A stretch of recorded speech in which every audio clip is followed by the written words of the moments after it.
Les jeunes Birmans ont appris la nouvelle à la télévision publique ce samedi. Les hommes de 18 à 35 ans, ainsi que les femmes de 18 à 27 ans, devront désormais effectuer un service militaire d'une durée d'au moins 2 ans.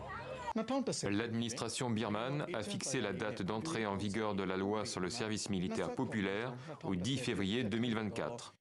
Une mesure à effet immédiat, mais dont les modalités n'ont pas encore été communiquées.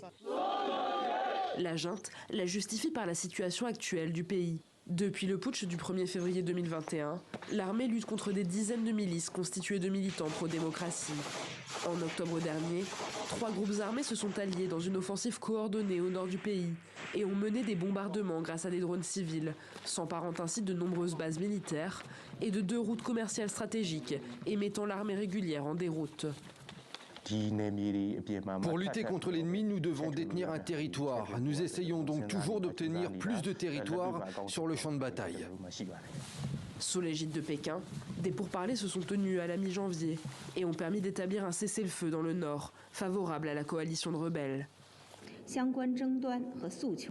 Les 2 parties ont convenu d'un cessez-le-feu immédiat, du désengagement du personnel militaire et de la résolution des différends et des demandes par le biais de négociations pacifiques.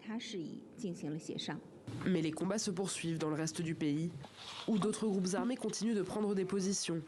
Le 31 janvier dernier, la junte a reconduit l'état d'urgence pour 6 mois supplémentaires, reportant une nouvelle fois les élections attendues depuis le coup d'État de 2021.